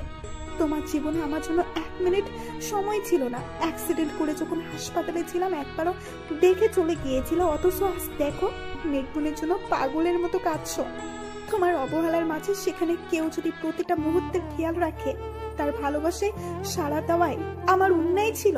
হ্যাঁ, আমার ভুল হয়েছে, আর সেটা ভুল সময়ে তোমাকে জানানো। তুমি যখন এমনি ভেঙে পড়েছিলে তখন জানানো। সেই ভুলের শাস্তি তুমি আমার বোনটাকে কেন দিলে? শান্ত হ মা, তোর মেঘমনির কিছু হবে না। ওর কিছু হলে নিজেকে কোনোদিন মাফ করতে পারবো না বাবা। আমার ভালোবাসা আজ ওর কাল হয়ে দাঁড়ালো। আমার মেয়েটা তো যেমন ছিল খুশি ছিল, আমার অতিরিক্ত বাস্তববাদী হওয়া আমার মেয়েকে শেষ করে দিল। ও তো পড়াশোনা করে বড় হতে চেয়েছিল, কেন আমি বিয়ে দিলাম? মেঘলার বাবা এত বছর পর পরিবারকে কি মেয়ের জীবনের বিনিময়ে পেলাম? পরিবার ফিরিয়ে দিয়ে মেয়েটাকে কেড়ে নেবে? আর কিছু চাই না খোদা, আমার মেয়েটাকে সুস্থ করে দাও। কিচ্ছু হবে না আমাদের মেঘের। রূপ তো ভুল কিছু বলেনি। ওকে কি কখনো আমি প্রেমিকার মতো রেখেছি? ও তো শুধু নামেই আমার প্রেমিকা ছিল, কোনোদিন একসাথে 2 কদম হেঁটেও দেখিনি। ভুল তো শুধু ওর ছিল না, আজ এই সব কিছুর জন্য আমি দায়ী। আকাশ, মা, এই সব কিছু আমার জন্য হয়েছে। এখন মেঘপরির কিছু হলে আমি কি করে বাঁচবো মা? আমার যে এখনই দম বন্ধ হয়ে আসছে। মা, আমাকে তুমি মেরে ফেলো। মায়ের হাত গলায় চেপে ধরে আমাকে মেরে ফেলো মা। শান্ত হ, কিছু হবে না, সব ঠিক হয়ে যাবে। মাহিন ভাইয়া, আমার বোনটার কি হবে? চাঁদকে জড়িয়ে ধরি। ও যে আমার কলিজা। ছোটবেলা থেকে একসাথে মারামারি, ঝগড়া, দুষ্টুমি করে বড় হয়েছি। ও আমার ছোট বোনের থেকে বন্ধু বেশি। ওকে যে খুব ভালোবাসি চাঁদ। ওর কিছু হলে আমারও শ্বাস বন্ধ হয়ে যাবে চাঁদ। আমার কলিজাটা এমন কেন করলো? ওর ভাই কি ছিল না? আমার কলিজার জন্য সারা পৃথিবীর সাথে লড়াই করতে আমি প্রস্তুত, তাহলে কেন করলো? চাঁদকে জড়িয়ে কাঁদতে কাঁদতে বসে পড়লাম। কাঁদবেন না ভাইয়া, সব ঠিক হয়ে যাবে। ডক্টর, আমার বোন। আপনারা এখনো রক্তের ব্যবস্থা করেননি? রোগীর অবস্থা আরো খারাপ হতে চলছে। অনেকগুলো মেডিসিন খেয়ে নিয়েছে, সেগুলো ওয়াশ করা যাচ্ছে না, কারণ রক্তের জন্য। রোগীর শরীর একদম দুর্বল হয়ে গেছে, এখন ওয়াশ করতে গেলে আরো প্রবলেম হবে। আগে রক্তের ব্যবস্থা করতে হবে। মেডিসিন যেন তার কাজ শুরু করতে না পারে তার ব্যবস্থা করা হয়েছে, কিন্তু রোগী রেসপন্স করতে চাইছে না। রোগী নিজেই বাঁচতে চাইছে না। উনি অনেকদিন থেকে ডিপ্রেশনে ভুগছে, আপনারা বুঝতে পারেননি। আল্লাহকে ডাকুন আর রক্তের ব্যবস্থা করুন। ডক্টর, রক্ত আমি দেব, আপনি শুধু আমার মেয়েটাকে ঠিক করে দিন। আমি দেব রক্ত, শুধু আমার বোনটার যেন কিছু না হয়। আমরা আমাদের যথাসাধ্য চেষ্টা করব, বাকিটা উপরওয়ালার হাতে। পাশের মসজিদে চলে গেলাম। অজু করতে গিয়ে চোখে পড়লো হাতে লেগে থাকা মেঘলার শুকিয়ে যাওয়া রক্ত। চোখ ভরে উঠল পানিতে। তাহাজ্জুদের নামাজ পড়ে নিলাম। নামাজ শেষে মোনাজাত তুললাম। হে আল্লাহ, আমি তোমার এক পাপী বান্দা, তোমার দরবারে হাত তুলেছি, খালি হাতে ফিরিয়ে দিও না। সবসময় চেষ্টা করেছি সৎ পথে থাকার, চেষ্টা করেছি 5 ওয়াক্ত নামাজ আদায় করার, কিন্তু কখনো তোমার কাছে কিছু চাইনি, কারণ চাওয়ার আগেই তুমি আমাকে সব দিয়েছো। আজ প্রথমবার তোমার কাছে কিছু চাইছি। আমার মেঘপরীকে ঠিক করে দাও। আমার জীবনের বিনিময় হলেও ওকে সুস্থ করে দাও। ওর কিছু হলে আমি বেঁচে থেকেও মরে যাব। ঠিক করে দাও ওকে, আমিন। কান্নায় ভেঙে পড়লাম। কি হয়েছে তোমার? আপনি? আমি এই মসজিদের ইমাম, মসজিদেই বেশি থাকি, কিন্তু তোমার কি হয়েছে? এভাবে কাঁদছো কেন? আমার স্ত্রী অসুস্থ। জন্ম মৃত্যু সব আল্লাহ তাআলার হাতে। তোমার স্ত্রীর যদি আল্লাহ হায়াত রেখে থাকে তাহলে অবশ্যই সুস্থ হয়ে যাবে। দোয়া করব তোমার স্ত্রী যাতে তাড়াতাড়ি সুস্থ হয়ে ওঠে। এখন তুমি তোমার স্ত্রীর কাছে যাও। হাসপাতালের দিকে গেলাম, পা চলতে চাইছে না। কি অপেক্ষা করছে আমার জন্য? ভাইয়া, ওই তো ভাইয়া। কোথায় গিয়েছিলি ভাইয়া? তুমি তো মেঘমণিকে নিজের থেকে বেশি ভালোবেসে ফেলেছো আকাশ। তোমার এমন বিধ্বস্ত চেহারা আমি আগে কখনো দেখিনি। তোমাকে বলেছিলাম, দেখো আমার দুর্বল জায়গা যেন তোমার সব থেকে বড় দুর্বলতা না হয়ে দাঁড়ায়। আজ নিজের দিকে তাকিয়ে দেখো, আমার থেকে বেশি তুমি বিধ্বস্ত। মেঘমণির কিছু হলে সে অপরাধের হয়তো সারা জীবন আমাকে কুড়ে কুড়ে খাবে, কিন্তু ওর কিছু হলে তুমি বেঁচেও মরে যাবে। কি অদ্ভুত ব্যাপার দেখেছো, যে তোমার কাছে শুধু প্রতিশোধের একটা মাধ্যম ছিল, মাত্র আজ সে তোমার জীবন হয়ে দাঁড়ালো। কোথায় গিয়েছিলি তুই আকাশ? মসজিদে মাকে একটা সিটে বসিয়ে মার কোলে মাথা রেখে ফ্লোরে বসে পড়লাম। চোখ থেকে আপনা আপনি পানি পড়ছে। মেঘলার মা অসুস্থ হয়ে পড়েছে, তাকেও একটা কেবিনে ঘুম পাড়িয়ে রাখা হয়েছে। মেঘলার কেবিন থেকে ডক্টর এখনো বের হয়নি।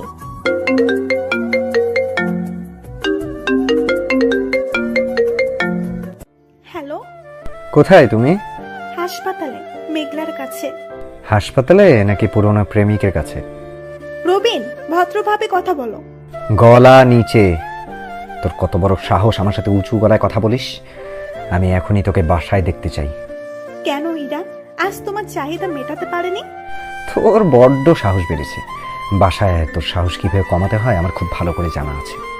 কি আর করবে, বড়জোর গায়ের আঘাতের চিহ্নগুলো শুকানোর আগে আবার তাজা করে তুলবে। তুই কিন্তু খুব বেশি বলছিস, এর ফল কিন্তু ভালো হবে না বলে দিলাম। রবিন প্লিজ, আমার বোনটা জীবন মৃত্যুর সাথে লড়ছে, আমাকে একটু রেহাই দাও। তোর কপালে খারাপ আছে।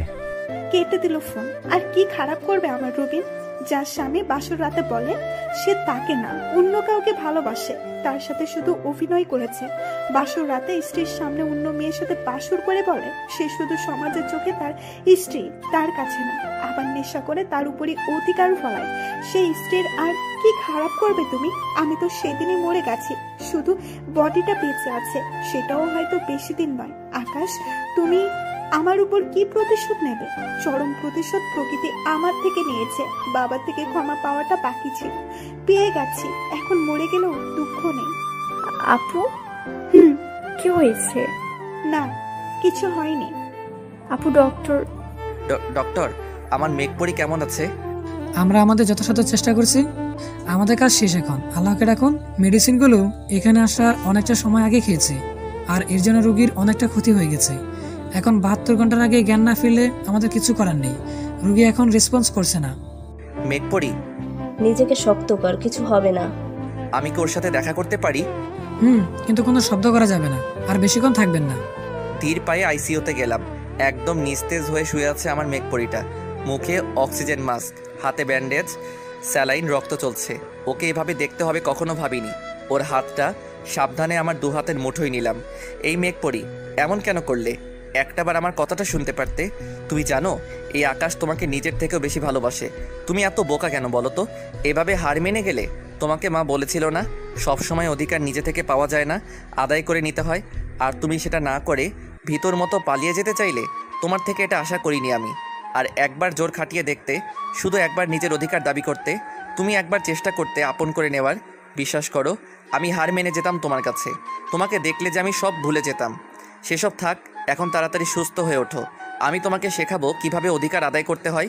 এখন যে তোমার কাছে আসাও আমার জন্য কষ্টকর হয়ে পড়বে। তোমার বাবা, ভাই, মামা সব ভিলেন হয়ে যাবে তোমার এই কাজের জন্য। দেখে নিও, ব্যাপার না। সহজে পেয়ে গেলে আমাদের নাতি নাতনিকে গল্প শোনাবো কিভাবে। এখন তাড়াতাড়ি ঠিক হয়ে ওঠো। হাতে একটা কিস করলাম, তারপর উঠে কপালে একটা কিস করে বের হয়ে গেলাম। মেঘলার বাবা আর মাহিন অনেক রক্ত দিয়েছে, তাই তাদের রেস্টে রাখা হয়েছে। মেঘলার মা অসুস্থ হয়ে গেছে, তাই তাকেও ভর্তি করানো হয়েছে। সেখানে মেঘলার মামা আছেন। মা আর চাঁদ সিটে হেলান দিয়ে বসে চোখ বন্ধ করে আছে। ঘুমিয়েছে কিনা বোঝা যাচ্ছে না। রূপ কোন দিকে তাকিয়ে বসে আছে বুঝতে পারছি না। আমি চুপচাপ বারান্দায় গিয়ে আকাশের দিকে তাকিয়ে আল্লাহর কাছে আমার মেঘপরি জীবন ভিক্ষা চাইছি। আজ ওই আকাশেও কোনো মেঘ নেই, চাঁদ তারা জ্বলজ্বল করছে। কিন্তু এই আকাশ যে মৃত্যুর আগে পর্যন্ত মেঘে ঢেকে থাকতে চাই। ভাইয়া, এই ভাইয়া। বলো, কি হয়েছে? মেঘলা ঠিক আছে তো? ওর কিছু হয়নি তো? আরে ভয় পাস না ভাবি, কিছু হয়নি। ফজরের আজান দিয়েছে, নামাজ পড়ে আয়। ও আজান দিয়ে দিয়েছে? কখন সকাল হয়েছে টেরি পাইনি। আকাশের দিকে তাকিয়ে রাত কেটে গেছে। মসজিদের দিকে গেলাম আবার। মামা, বাবা আর মাহিনও গেল। কেউ কথা বলছে না আমার সাথে। নামাজ শেষে আল্লাহর কাছে একই দোয়া চাইলাম। আমি নড়তে পারছি না কেন? আমি কোথায়? প্রচন্ড দুর্বল লাগছে। আস্তে আস্তে চোখ খুলে তাকালাম। চারপাশে চোখ বুলিয়ে বুঝতে বাকি রইল না এটা হসপিটাল। আর গতকালের সব কথা মনে পড়ে গেল। আমি এখনো বেঁচে আছি, কিন্তু আমি তো এই জীবন থেকে মুক্তি চাই। উঠে বসে পড়লাম, মাথা ঘুরছে। ও মাই গড, আপনার এত তাড়াতাড়ি জ্ঞান ফিরে এসেছে? আপনি শুয়ে পড়ুন, আমি ডক্টরকে ডেকে আনছি। হাতের ব্যান্ডেজ, স্যালাইন, রক্ত সব খোলার চেষ্টা করছি। আরে এসব আপনি কি করছেন ডক্টর? কি হয়েছে? ডক্টর, 2 নম্বর আইসিইউ কেবিনের রুগী জ্ঞান ফিরে এসেছে, কিন্তু রুগী পাগলামি করছে, সব খুলে ফেলতে চাইছে। ও মাই গড, তাড়াতাড়ি চলুন। ছাড়ুন আমাকে। আপনি আগে শান্ত হন, আপনার যা বলবেন তাই হবে।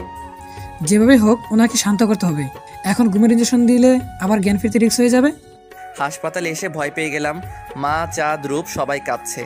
দৌড়ে মেঘলার কেবিনের কাছে গেলাম। মেঘপরি এমন পাগলামি করছে কেন? হাতের সব খুলে ফেলতে চাইছে। কেবিনে যেতে চাইলে কেউ হাত টেনে ধরে মাহিন, মেঘপরি পাগলামি করছে। আপনাকে দেখলে আরও পাগলামি করবে। আমি আর কোনো ক্ষতি চাই না আমার বোনের। আপনি ওর সামনে যাবেন না দয়া করে। মাহিন, আমার কথাটা শুনো। আমার বোনের আর কোনো ক্ষতি হতে আমি দেব না। মেঘ বোন, আমার কথা শোন। মেঘলার কাছে গিয়ে কারো কথা শুনছে না। আর কোনো উপায় না পেয়ে থাপ্পড় লাগিয়ে দিলাম গালে। ভাই, আমাদের ভালোবাসার কি কোনো দাম নেই তোর কাছে? আশেপাশে মানুষ কি কি বললো সেটা তোর কাছে বড়? এত বছর বুকে আগলে যারা বড় করলো তাদের কথা একবারও ভাবলি না?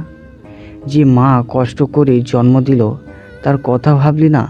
20টা বছর হাতে তুলে খাইয়ে বড় করেছে, একবার সেগুলো মনে পড়লো না তোর? এতটা স্বার্থপর কি করে হলি বোন? মা তোর চিন্তায় অসুস্থ হয়ে গেছে। তোর কিছু হলে আব্বা যে মরে যাবে সেটা তুই জানিস না? তুই যে আব্বার জীবন, আমার কলিজা। কবে বুঝবি তুই আমাদের কাছে কতটা মূল্যবান? এবার সত্যি মনে হচ্ছে আমি ভুল করেছি। এত ভালোবাসা থাকতে আমি মরীচিকার পেছনে দৌড়ে ক্লান্ত হয়ে জীবন দিতে চেয়েছি। যাদের কাছে আমার কোনো মূল্য নেই তাদের জন্য আমি আমার আপনজনদেরকে কষ্ট দিয়েছি। আমাকে মাফ করে দে ভাই, এমন ভুল আর কখনো করব না। এই তো আমার লক্ষ্মী বোনের মতো কথা। আমি জানি আমার বোন অনেক সাহসী, আর কখনো হার মেনে পালিয়ে যেতে চাইবি না। প্রতিকূলতার সাথে লড়াই করে বাঁচার নামই জীবন। আজ থেকে সব কথা আমার সাথে শেয়ার করবি। কখনো একা একা কষ্ট চেপে রেখে এমন ভুল ডিসিশন নিবি না। এখন লক্ষ্মী মেয়ের মতো একটু রেস্ট নে। মেঘলা, উনি এখানে কি করছে ভাই? ওনাকে যেতে বল ভাই, প্লিজ। তুই শান্ত হ প্লিজ, আমি দেখছি। যেতে বল ওনাকে। তুমি আমাকে সহ্য করতে পারছো না মেঘপরি? এবার বুঝি আমার চোখের পানি ফেলার পালা। চোখ থেকে কখন পানি গড়িয়ে গেছে বুঝতেই পারিনি। আপনি দয়া করে বাইরে যান, আমি হাত জোর করছি। চোখ মুছে বেরিয়ে এলাম। এবার তুই রেস্ট নে, আমি একটু আসছি। এই জীবনে আর আপনার ছায়া চাই না আমি। ভেতরটা দুমড়ে মুচড়ে যাচ্ছে। মেঘলা আমাকে সহ্য করতে পারছে না। অবহেলা বুঝি এমনই কষ্টকর? আপনাকে ভাইয়া বলতে ইচ্ছে করছে না, আর ভাইয়া বলে সম্মান দিয়েছি বলে এখন অসম্মানও করতে পারছি না। আপনি চলে যান এখান থেকে। আমার বোনের জীবন আপনার ছায়ার আর পড়তে দিব না। আর ভয় পাবেন না, পুলিশের কাছে যাব না, কিন্তু আমার বোনের আশেপাশেও যেন আপনাকে না দেখি। ও একটু সুস্থ হোক, ডিভোর্স পেপার পাঠানোর ব্যবস্থা করব। Divorce paper? হ্যাঁ, ডিভোর্স পেপার। তারপর আপনি আপনার যোগ্য কাউকে বিয়ে করে নিয়েন। আপনার কাছে আমার বোন মূল্যহীন, অযোগ্য হতে পারে, কিন্তু আমার কাছে অমূল্য নয়। আজ 3 দিন হয়েছে মেঘলাকে বাসায় নিয়ে গেছে। হাসপাতালে থাকতে নার্স বা ডক্টরকে ম্যানেজ করে ওকে দেখে এসেছি যখন ঘুমিয়ে থাকতো। এই 3 দিন একটাবার ওর মুখটাও দেখতে পারিনি। এবার মনে হচ্ছে দম বন্ধ হয়ে মরেই যাব। কিছু ভালো লাগছে না। রুমে আসলে সব খালি খালি লাগে। অফিসের কাজে মন বসাতে পারছি না। আলমারি থেকে ওর একটা ওড়না বের করে ঘ্রাণ নিলাম। একটা মিষ্টি স্মেল নাকে এসে লাগলো। ফাজিল মেয়ে, নিজের বাড়ি যায়নি, মামার বাড়ি গিয়ে বসে আছে। ওদের বাড়ি গেলে তাও দেখা করতে পারতাম লুকিয়ে, কিন্তু খান ভিলায় গার্ড আছে অনেক। কিন্তু আজ যেভাবেই হোক আমি যাবই। একবার বলেছি না আসতে, আর এলেন না। আসবেন কেন? আপনার যার জন্য আমাকে প্রয়োজন ছিল তা মিটে গেছে। আমারও চাই না আপনাকে। কি করিস মেঘ? কিছু না ভাইয়া, এমনি বসে আছি। রিয়াদ আমার খালাতো ভাই, আয়শা খালামনির ছেলে, পেশায় ডাক্তার। এখানেই নাকি বড় হয়েছে। রূপ আপু রিয়াদ ভাইয়ার সম্পর্কে কখনো কিচ্ছু বলেনি। আগামীকাল থেকে ভার্সিটি যেতে পারবি? আমি ড্রপ করে দিয়ে আসবো। না ভাইয়া, আমি যেতে পারবো একাই। একদম বেশি কথা বলবি না। সকালে চুপচাপ রেডি হয়ে থাকিস। হাতটা দেখি গা শুকিয়েছে কিনা। হাত এগিয়ে দিলাম। তাড়াতাড়ি শুকিয়ে যাবে। দাঁড়া, মেডিসিন লাগিয়ে ব্যান্ডেজ চেঞ্জ করে দিই আবার। না না, ব্যথা লাগে। তুই টেরই পাবি না। আমি গল্প বলছি, তুই শুন আর আমি করে দিচ্ছি। ওকে, ব্যথা লাগলে তোমার খবর আছে। আচ্ছা বাবা, ঠিক আছে। ভাইয়া মেডিসিন লাগাচ্ছে আর গল্প বলছে। আমি ভাইয়ার দিকে তাকিয়ে গল্প শুনছি আর হেসে লুটিপুটি খাচ্ছি। ভাইয়া অনেক মিশুক স্বভাবের, সহজে সবার সাথে মিশে যায়। আমার সাথে একবেলায় মিশে গেছে। বাড়িতে গেলে মানুষের কথা শুনতেই হতো, তাই মামার বাসায় চলে এসেছি। আর এখান থেকে ভার্সিটিও কাছে। এই বাড়িতে আসার পর ভাইয়াই আমার অনেক বেশি খেয়াল রাখছে। ভাইয়া দেখতেও কিন্তু অনেক হ্যান্ডসাম। এত কষ্ট করে এসে এসব দেখতে হচ্ছে। কোন দিন আমার সাথে একটু হেসে কথা বলছে, এখন দেখো হাসি যেন থামছেই না। দাঁড়াও, এটাকে যেতে দাও, তোমার হাসি আমি বের করছি। গার্ডের চোখ ফাঁকি দিয়ে বাউন্ডারি টপকে ভেতরে ঢুকেছি। এই বয়সে এসে এসব করছি। যে বয়সে করার কথা ছিল তখন এসব করার কথা চিন্তাও করিনি। আকাশ চৌধুরীর কপালে শেষে এসব ছিল। নিজের বউয়ের সাথে লুকিয়ে দেখা করতে হচ্ছে। পাইপ বেয়ে উপরে উঠে দেখি মহারানী ভাইয়ের সাথে গল্প করছে আর হাসছে। এই প্রথম ওকে হাসতে দেখলাম। হাসিটা অসম্ভব সুন্দর। এই হাসির প্রেমে পড়ে গেলাম। যাক, রিয়াদের জন্য অন্তত ওর হাসিটা তো দেখতে পেলাম। প্রমিস করছি, এখন থেকে এই ঠোঁটে শুধু হাসি আর আমার ঠোঁটের স্পর্শ থাকবে। রিয়াদ উঠে চলে গেল। মেঘ, দরজা অফ করে দে। আচ্ছা, দিচ্ছি। মেঘপরি দরজা আর লাইট অফ করে ডিম লাইট জ্বালিয়ে শুয়ে পড়ল। বেলকুনির দরজায় দাঁড়িয়ে দেখছি। আস্তে করে গ্লাসটা খুলে ভেতরে গেলাম। ওর পাশে বেডে বসে পড়লাম। মনে হচ্ছে রুমে কেউ এসেছে, কিন্তু আমি তো দরজা অফ করে এসেছি। খুব ভূত নয় তো? বিড়বিড় করে দোয়া পড়ে চোখ পিট করে তাকালাম। চোখ আপনা আপনি বড় হয়ে গেল। আপনি? হ্যাঁ আমি। কেন, অন্য কারো আশা করেছিলে? বাজে কথা বলা বন্ধ করুন। আপনি এখানে কেন এলেন? টিন এজ লাভাররা যেভাবে লুকিয়ে দেয়াল টপকে পাইপ বেয়ে আসে সেভাবে এসেছি। মেঘলার পাশে শুয়ে পড়লাম। কি? আরে আপনি এখানে কেন শুচ্ছেন? উঠুন বলছি। এত কষ্ট করে এসেছি উঠে যাওয়ার জন্য? মানে কেন এসেছেন এখানে? 3 দিন তোমাকে দেখিনি। আজ সারা রাত দেখবো মন ভরে। আজ এখানেই থাকবো। আপনি ইয়ার কি করছেন আমার সাথে? এখনই আপনি এখান থেকে না গেলে আমি চিল্লায় সবাইকে ডাকবো। ট্রাই করে দেখতে পারো। ও, উনি এমন কিছু করবে আমি স্বপ্নেও ভাবতে পারিনি। ও ডাকতে গেলেই ওর ঠোঁটে ঠোঁট ডুবিয়ে দিলাম। এই প্রথম কাউকে লিপ কিস করলাম। নেশা ধরে গেছে। পাগলের মতো ওর ঠোঁট শুষে নিচ্ছি। আমি একদম শকড। কিছুক্ষণ বুঝতে লেগেছে কি হচ্ছে। যখন বুঝতে পারছি ছাড়ানোর চেষ্টা করছি, কিন্তু ওনার সাথে পেরে ওঠার শক্তি আমার নেই। লজ্জায় কুকড়ে গেছি। এখন দম বন্ধ হয়ে আসছে, তাও ছাড়ছে না। কতক্ষণ ছিলাম জানি না। দম বন্ধ হয়ে আসতেই ছেড়ে দিলাম। ওর কপালে কপাল ঠেকিয়ে দুজনেই জোরে জোরে শ্বাস নিচ্ছি। চোখ বন্ধ করে আছে ও। লজ্জায় মুখ লাল হয়ে গেছে। ইচ্ছে করছে কামড়ে খেয়ে নেই। আবার ডাকবে কাউকে? মাথা নেড়ে স্বীকার করলাম। বুঝলাম আবার ডাকবো। ওনার দিকে তাকাতেই লজ্জা লাগছে। কি করলেন এটা উনি? রাগের থেকে বেশি লজ্জা করছে। কিছু বলতেও পারছি না লজ্জায়। বললেই হয় তোমার আরও একটা কিস লাগবে। ডাকবার বাহানা বের করতে হবে কেন? আমি তো তোমার হাজবেন্ড, অন্য কেউ না। লজ্জার কি আছে? ইচ্ছে করলে বলবে। আপনি কিন্তু বাড়াবাড়ি করছেন, ভালো হবে না কিন্তু। কি খারাপ হবে শুনি? আপনি চলে যান এখান থেকে। বললাম তো আজকে সারা রাত তোমাকে দেখবো মন ভরে। এখন বেশি কথা না বলে চুপচাপ আমার বুকে মাথা রেখে ঘুমাও, না হলে এখনই বাসর করে নিব। চোখ বড় বড় করে ওনার দিকে তাকালাম। এভাবে তাকিয়ে লাভ নেই। আমাদের বাসরটা এখনো বাকি আছে। আর এভাবে আমি সেটা করতে চাই না। বাসর বাসরের মতোই হবে। এখন যদি তুমি করতে না চাও, আর যদি তুমি এখন বাসরটা করতে চাও, আমি কি করে আমার বউয়ের ইচ্ছা অপূর্ণ রাখি? আর কাউকে ডাকতে চাইলে কিভাবে মুখ বন্ধ করব নিশ্চয়ই বুঝে গেছো। এখন বলো, চুপচাপ আমার বুকে ঘুমাবে নাকি বা? আর বলতে হবে না, চুপচাপ ওনার বুকে শুয়ে পড়লাম। Good girl. শক্ত করে জড়িয়ে দিলাম বুকের সাথে। বাকি জীবন এটাই তোমার ঠিকানা। আগলে রাখবো সব সময়। ভালোবাসা দিয়ে ভুলিয়ে দেব আমার দেওয়া সব আঘাত। ভালোবাসার স্পর্শে আঘাতের চিহ্ন মুছে দিব। এইভাবেই তো থাকতে চেয়েছিলাম এই বুকে সারা জীবন। আঘাতে আঘাতে আমার বুকটা যে ক্ষতবিক্ষত করে দিয়েছেন। আপনাকে কিভাবে তা মাফ করি বলেন? এত সহজে আপনাকে মাফ করব না। এখনই মাফ করে দিলে আবার অপমান করতে একবার ভাববেন না। আগে আপনাকে আমার মূল্য বুঝাবো, তারপর এই বুকে শান্তিতে ঘুমাবো। নড়াচড়া করছো কেন? চুপচাপ ঘুমাতে বলেছি। এত কাঠের মতো শক্ত কারো বডি হয়? আমার হয়। অভ্যাস করে নাও। এখানেই সারা জীবন ঘুমাতে হবে। আমি এখানে সারা জীবন ঘুমাবো? এখানে ঘুমাবে কোনো সুন্দরী আর আপনার যোগ্য কেউ। একদম বাজে কথা বলবি না। আমার এই মেঘপরীর থেকে অপরূপা আর কেউ নেই। এই বুকে এই বুকে শুধু তার নামে লেখা, আর কেউ কোনোদিন এই বুকে জায়গা পাবে না। হঠাৎ এত ভালোবাসা কোথা থেকে উদয় হলো আকাশ চৌধুরীর মনে? যে ভালোবাসা উপলব্ধি করানোর জন্য মৃত্যুকে আলিঙ্গন করতে হয়, সে ভালোবাসার কি প্রয়োজন? কি ভেবেছিলি মরে গেলে বেঁচে যাবি? সেখানে গিয়েও হাজির হয়ে যেতাম। আর কখনো যদি এমন কথা চিন্তাও করিস, তোর ফ্যামিলির সবাইকে খুন করে দিব, তারপর নিজের বুকে গুলি করে দিব। ঠং। যা মনে করো। কপালে একটা কিস করলাম। কথায় কথায় কিস করার কি আছে? এখন কথায় কথায় করছি, পরে সেকেন্ডে সেকেন্ডে করব। এর সাথে কথা বলাই বেকার। এই তো বুঝতে পারছো, তাই চুপচাপ ঘুমাও। এর সাথে কথা বাড়ানোই বোকামি। চুপচাপ বুকে মাথা রেখে শুয়ে পড়লাম। মনে হচ্ছে এর থেকে নিরাপদ আর আরামদায়ক জায়গা পৃথিবীতে আর কোথাও নেই। আস্তে আস্তে চোখে ঘুম নেমে এলো। একটু পর দেখি ঘুমিয়ে পড়েছে। তাকিয়ে আছি ওর দিকে।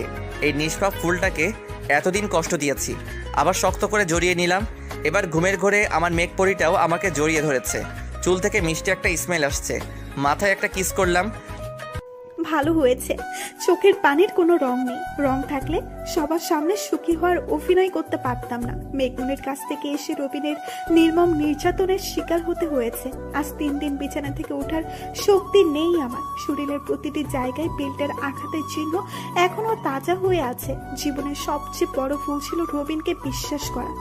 রবিন আকাশকে হিংসা করত ছোটবেলা থেকে। সেই হিংসা থেকেই আমাকে আলাদা করেছে আকাশের থেকে। বিয়ের রাত থেকে শুরু করে আজ পর্যন্ত আমার জীবনের প্রত্যেকটা মুহূর্ত নরকে পরিণত করেছে রবিন।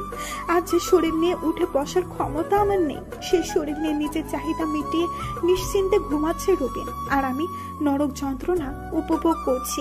বাবার সামনে দাঁড়ানোর মুখ নেই। বিয়েটা যে